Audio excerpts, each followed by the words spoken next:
João capítulo de número 14. Palavra de fé para a tua vida. João capítulo de número 14, versículo de número 1 em diante. Glória a Deus. Diz assim: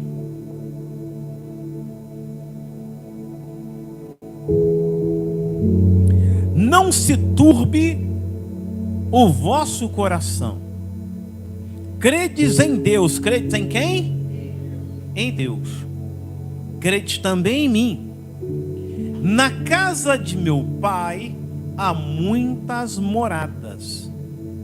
Se não fosse assim, eu vos teria dito: vou preparar-vos lugar, e quando eu for e vos preparar lugar, virei outra vez e vos levarei para mim mesmo, para que onde eu estiver, estejais vós também. Amém. Tome seu assento em nome do Senhor Jesus.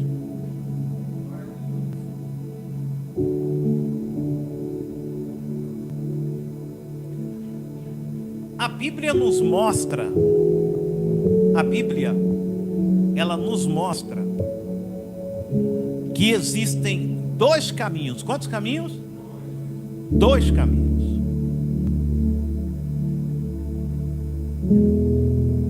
A bem da verdade que a sociedade, através dos seus costumes, foi introduzido na mente de muita gente que não existem somente dois, tem um terceiro caminho. Mas isso segundo tradição, não segundo a Bíblia. Segundo tradição. Porque as pessoas, elas sempre querem gerar, inventar, facilitar para as coisas ficarem mais fáceis. O ser humano por si, ele sempre vai tentar facilitar, sempre. Um belo dia Deus chega no jardim, o casal havia cometido uma transgressão, e aí pergunta para Adão: Adão, e aí? Qual foi o problema? Não estou te achando. Sempre quando eu venho aqui, de cara eu encontro com você. Como é que você está brincando de pique-esconde agora? É aí que surgiu o pique-esconde. Está lá Deus procurando e está... Cadê você, Adão? Ah, escondi. Parei, tem um negócio errado aí. Mas escondeu por quê? Ah, eu ouvi a tua voz, a tua presença aqui e temi. Ué, mas para aí. E aí a entrevista ali, você sabe que Deus, num diálogo com Adão, ele faz o quê? O que é mais fácil fazer? Ó, a mulher que tu me deste me arrumou esse problema aí. Então o que ele fez? Ele acha agora um atalho para tentar sair do problema. É ou não é assim? Ele tenta agora achar um atalho para ele sair da onde? Do problema. Todo ser humano quer sair do problema. A maioria, a natureza, não estou dizendo que as pessoas fazem isso proposital. O que eu estou dizendo é que a natureza do ser humano, por natural, ele já quer arrumar um problema para sair fora. Ele arruma um terceiro elemento. Você quer ver uma coisa? Ó, Maitê tem 2 anos. 2 anos. Aí ela está numa fase agora de pintar tudo. Pinta o que tiver na reta. Ela, se tiver um hidrocor, uma caneta, um piloto na mão dela, acabou. Acabou. Ela rabisca tudo, tem que ficar de olho. Aí rabiscou lá, foi a cozinha, não foi? rabiscou lá a parede da cozinha.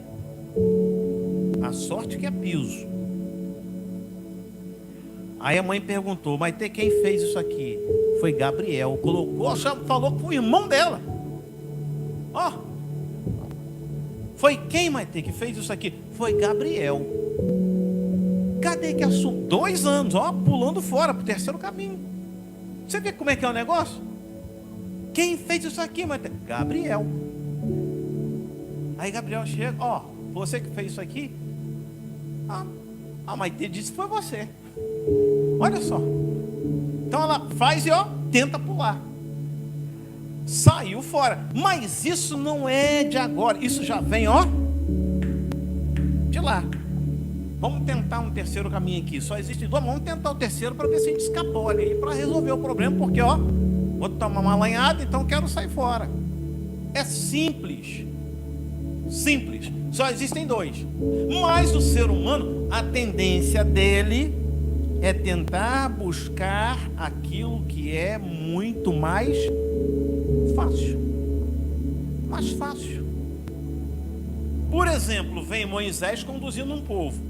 Gente, o povo está vendo maná cair do céu. O povo está vendo uma coluna de fogo à noite. Onde é que você viu uma coluna de fogo à noite te aquecer? Onde é que você viu isso? Não tem. Mas o povo viu um negócio desse. E aí aquele frio, o deserto é frio à noite. E aí vinha uma coluna de fogo e aquecia. Estou com fome, descia a codorna. E Deus falava para eles: olha, não guarda. E o povo, mesmo assim, buscava uma terceira via e fazia o quê? Guardava.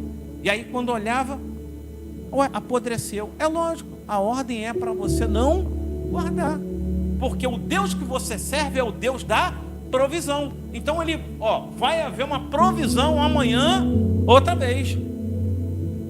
Mas a mente do povo não transicionava. Sempre queria uma terceira opção. Sempre é assim. Todo lugar na sociedade você vai ter problema. Todo ele. Aonde você estiver, você sempre vai ter ali um problema. Por quê? Porque tem gente. Tem gente. E eu tô decepcionado, não acredito mais em ninguém. Vai fazer o quê? Agora, entenda. Jesus um dia, caminhando, foi chicoteado, judiaram dele, puseram ele numa cruz. E aí, ele lá na cruz com sede, ele disse assim: estou com sede, preciso de água. Pegaram uma esponja, molharam no vinagre com fezes e puseram na boca dele. Por quê? O vinagre naquela época, o banheiro que você usa hoje, não era o banheiro de antes. Era chamado banheiro público. Nem todo mundo tinha direito à privacidade. E o vinagre era a higiene que se fazia na época, com água. Então aí, ele disse: eu quero sede. E aí ele pega: estou com sede. E aí pegam a esponja, vinagre, com fezes. E mesmo assim, ele disse assim: olha, Pai, perdoa porque não sabe o que fazem. Então ele ainda acreditava em pessoas. Paz-me os senhores, mas o maior investimento do mundo ainda chama-se gente. Ah, mas eu estou decepcionado. Fazer o quê? Você também, assim como você está, você também decepciona. Porque ninguém é perfeito. Não tem como. Não tem como. Então a ideia é o quê? É buscar o terceiro caminho. Um local mais fácil, mais cômodo, para eu resolver o meu BO. A sociedade acredita que existe céu, inferno. A sociedade, não é a Bíblia. A sociedade acredita que, devido a uma crença que foi incubada na mente que existe céu, inferno e purgatório. Aonde? Aonde após a morte vai haver uma regeneração para que eu possa entrar onde? No céu. Então não preciso de salvação. É viver a vida doidado. Por quê? Vai haver pós-morte uma chance. Para que eu vou santificar agora? Larga isso. Estou certo ou estou errado? Ué. É simples. Se existe algo que possa me justificar e me santificar após a morte, ué, para que eu vou me santificar? É lógico ou não? Precisa. Afinal de contas, se eu estou salvo para sempre. E não é assim que funciona.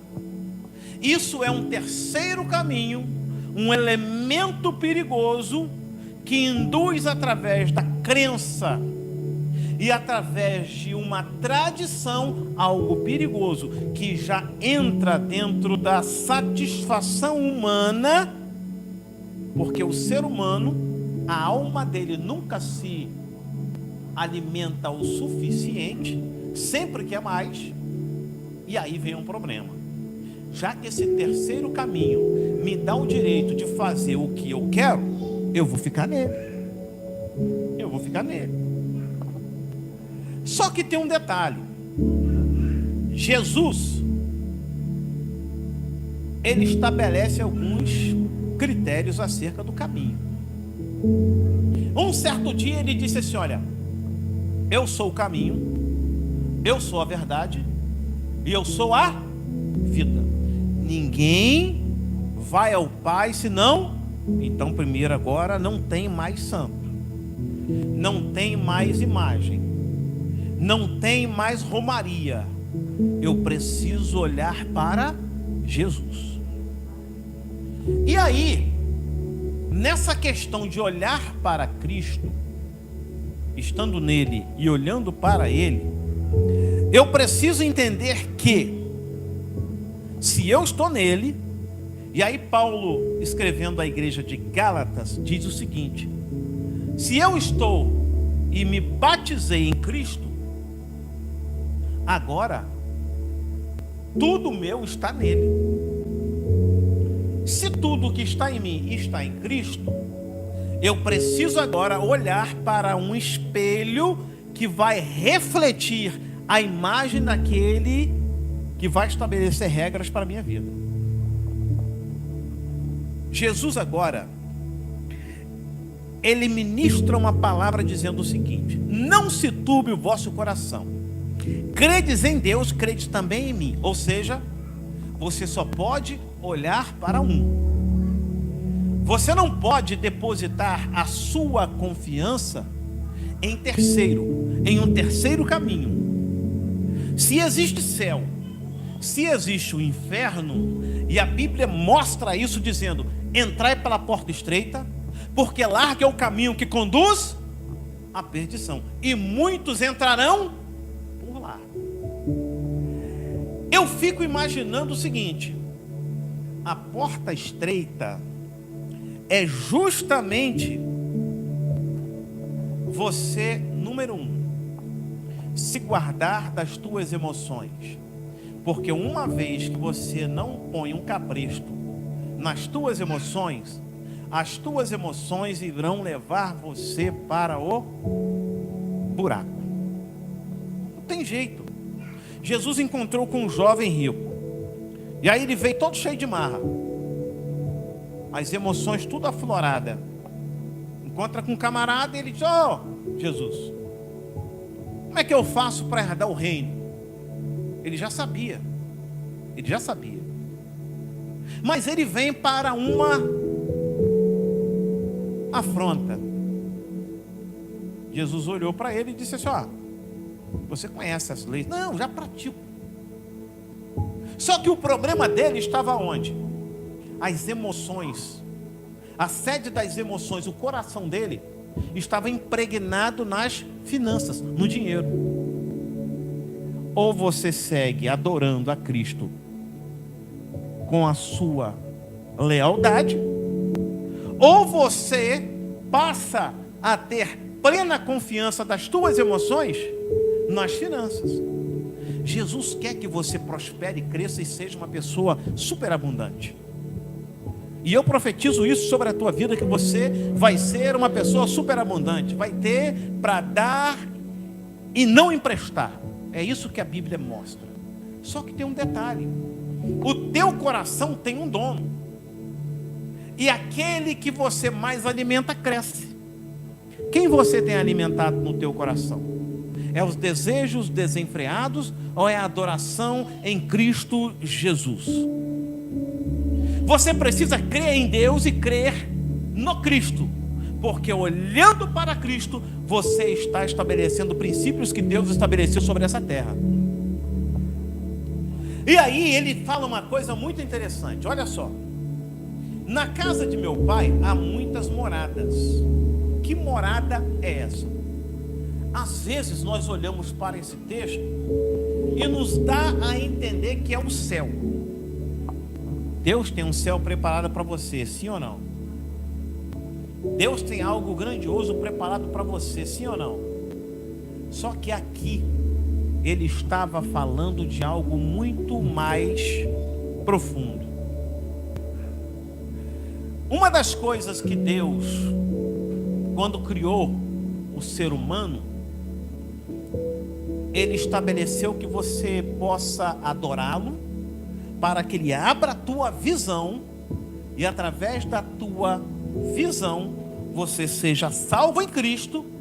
E agora, já que eu estou salvo, eu vou buscar a colocar pessoas dentro da arca. Não foi assim com Noé? Noé, vem cá, constrói a arca. É para construir? É.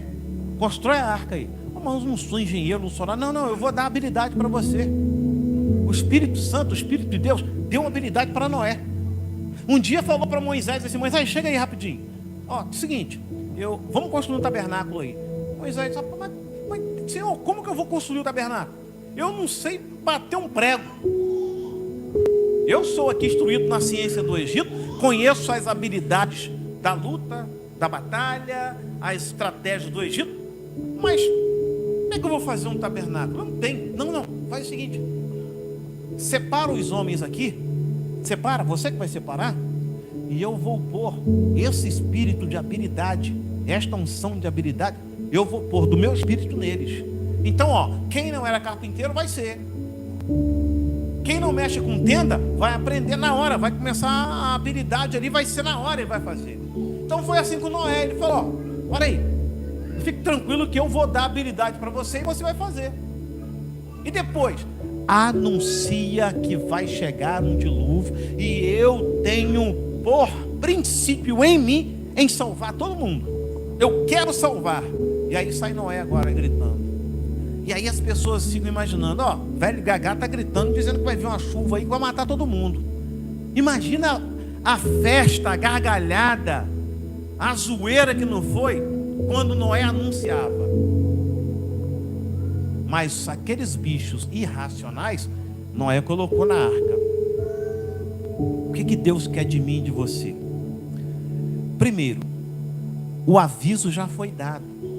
Qual é o aviso? Ó, sem mim, João 15, 5, parte B. Sem mim, Jesus falando, nada podeis fazer. Então a primeira coisa é estar nele, em Cristo. Você já está em Cristo. Você já está sob o profético de Cristo. Você já está sobre a promessa dele na tua vida. Então já está dentro. Agora, você precisa anunciar. Anuncie, fale, comunique, mostre quem está em você e com você. Qual era a situação aqui? Na casa de meu pai há muitas moradas. O que é isso? Cada um de nós, quando Jesus estava ali pregando e falando sobre esta palavra, ainda não era a dispensação do Espírito Santo, era a dispensação da lei. Como que era manifesto o Espírito Santo? Entrava, manifestava em um homem e saía. A Bíblia diz que o Espírito do Senhor entrou em Sansão. se apoderou de Sansão. Era assim. Se apoderou de Davi. E as coisas aconteciam. Um homem só conseguia fazer proezas. Um homem. A Bíblia conta a história dos guerreiros de Davi.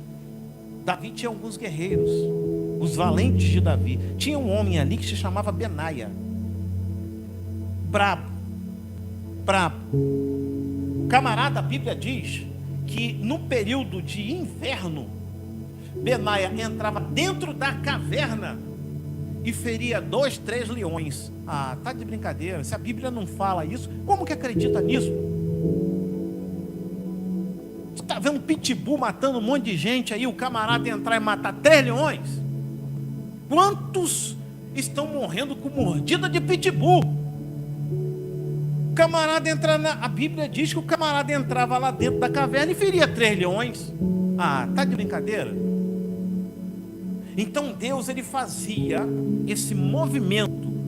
Ele via e se apoderava de alguém.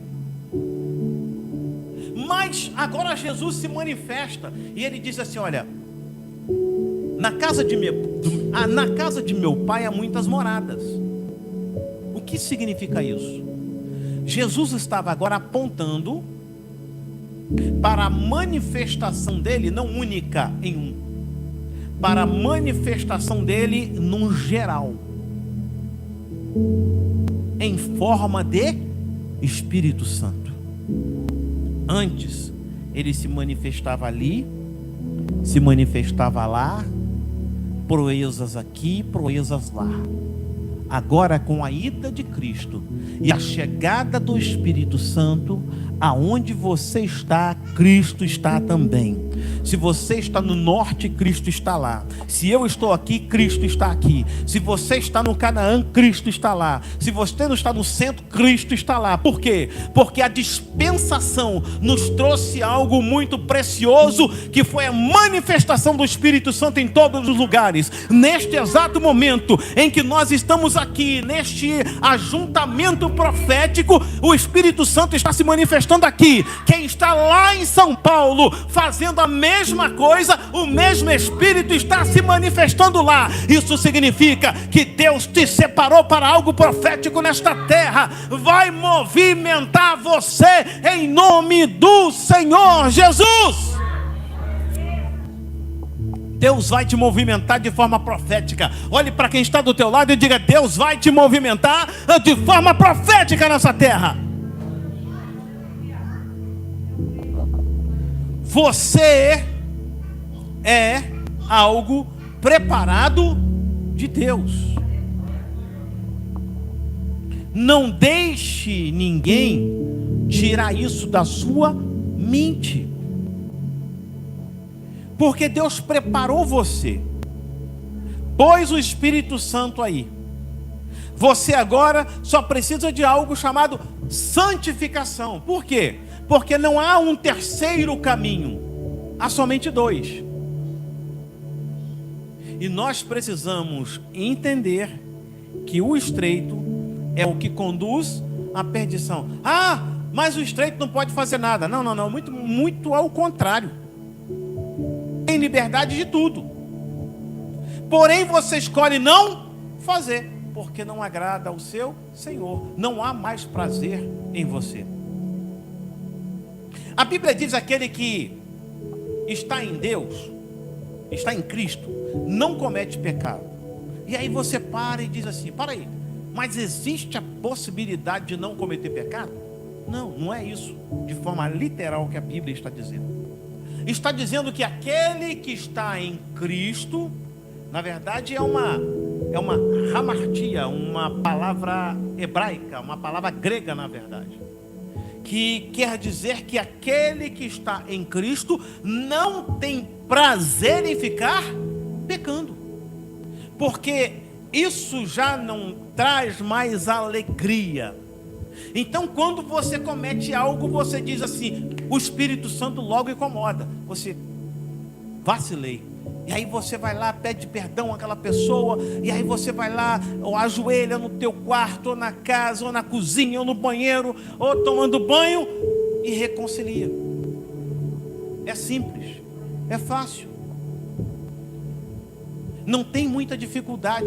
Paulo era um homem perseguidor. Diz a Bíblia que ele teve um encontro com Cristo. Foi de forma imediata a libertação dele. Caiu, levantou. Vamos para onde? Vamos para casa de Ananias. Orou, pronto, abriu a visão. Agora já estava em outra atmosfera espiritual. Era outra atmosfera espiritual. O que Deus quer de nós é: veja com os olhos, mas enxergue com a mente. Deus te chamou para ver com os olhos, mas você precisa enxergar com a mente. Uma vez que você vê com os teus olhos e enxerga com a tua mente, você vai chegar a níveis que muita gente vai olhar e não vai entender. Não vai. Um dia, Jesus passando, e diz a Bíblia que um cego, ele sente. O cego não enxerga, mas ele sente um movimento no entorno, e ele começa a cutucar alguém. O que está acontecendo aí? Na verdade, ele já estava enxergando com a mente. É Jesus. É? Com a mente, ele enxergou a cura. Ele disse assim: olha, não, chama ele lá, porque se ele puser as mãos em mim, eu vou ser curado. É na hora. E aí disseram assim: rapaz, você é louco? Você acha que Jesus vai perder tempo em parar aqui para... Não vai. Se vai ou se não vai, não importa. Já que você não quer fazer por mim, eu vou gritar: Jesus, filho de Davi, tenha compaixão de mim. Desse jeito. Ele começou a enxergar com a mente. Ele enxergava muito mais do que quem falou, porque quem falou estava só com os olhos, mas não enxergou o milagre de Deus na vida dele. Então o que nós precisamos é ver com os olhos, enxergar com a mente, e Deus irá fazer coisas grandes e sobrenaturais para a glória do Senhor. Jesus, filho de Davi, tenha compaixão. Jesus agora estava lá. Muita gente desacreditou,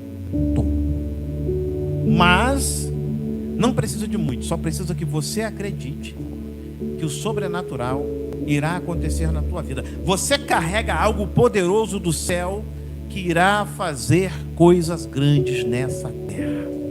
Deus vai te levantar para um momento profético nessa terra. Deus vai te conduzir a algo profético nesta terra. Você só precisa crer, não precisa que o vizinho creia, você só precisa crer. Se você crê em nome do Senhor, agradeça a Ele, levante a tua voz e fale com Ele, exaltando em nome do Senhor Jesus Cristo. Se você recebe esta palavra, manifesta bem alto para o céu ouvir nesta noite de forma poderosa. Em nome do Senhor Jesus. É isso. Veja com os olhos, mas enxergar é com a mente. Olhe para quem está do teu lado e diga: enxergue com a mente. Se você olhar para a dificuldade é grande, mas você precisa dar os passos. Quando você começa a dar os passos, o Senhor começa a te abençoar. Qual é o teu projeto? Você precisa escrever o projeto e você precisa acreditar e dar os primeiros passos no projeto. É assim que funciona. O que tem na mão, Moisés? Tem um cajado. Então levanta. A única coisa que eu tenho é o que você tem. Vai com o que você tem.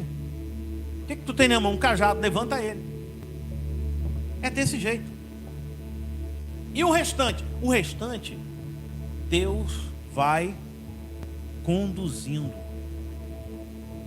A condução vai chegando de forma muito preciosa. E você às vezes fala assim: é Deus mesmo, porque eu estou dando o passo de fé. É assim que funciona. É assim que as coisas andam. A fé, eu não preciso ver. Eu só preciso crer. Só isso. Eu tracei um projeto há pouco tempo, já tem mais ou menos um projeto que eu tinha em mente há muito tempo. Só que agora eu resolvi literalmente colocar ele em prática. Coloquei no papel, montei uma estrutura e comecei a ir em busca desse projeto, que é um podcast informativo para ajudar pessoas que estão com um problema em diversas áreas. Botei no papel, montei. Quando eu comecei a buscar os parceiros, começou a pular gente no barco. Não é do barco, é no barco. Uma coisa é quando você lança a rede e o peixe vem. Outra coisa é quando o peixe pula no barco. Então tem pessoas até que já falaram, ó, eu quero entrar. Algumas pessoas, já estou mais ou menos com 6 patrocinadores. E pessoas querendo, falando que querem entrar. Eu executei e comecei a dar o primeiro passo. Praticamente consegui mais 2 parcerias de algo que eu nem imaginava. Mas vai começar. Vai começar. O que eu quero dizer com isso? O que a palavra quer dizer com isso? O que o Espírito Santo quer dizer com isso? Credes em Deus. Credes no Pai. Credes em Cristo que te chamou e te gerou. Tem algo precioso de Deus que você carrega dentro de você. E você precisa acreditar naquilo que Deus pôs em você. É através de você que pessoas serão restauradas. Através de você pessoas serão curadas. Através de você porta será aberta. Conexão será feita através de você. Para que pessoas possam chegar. Para que pessoas possam ser abençoadas. Para que pessoas possam receber o melhor do céu sobre a tua vida. Mas você precisa fazer a tua parte de crer. Creia. Credes no Senhor teu Deus, estarás seguro. Crede nos teus profetas e prosperareis. Você tem uma palavra e carrega uma palavra profética de Deus. Libera essa palavra. Em nome do Senhor Jesus Cristo. Libere esta palavra. Porque Deus é justo, fiel e poderoso para cumprir os projetos na tua vida. Se você crê, fique sobre os teus pés em nome do Senhor Jesus.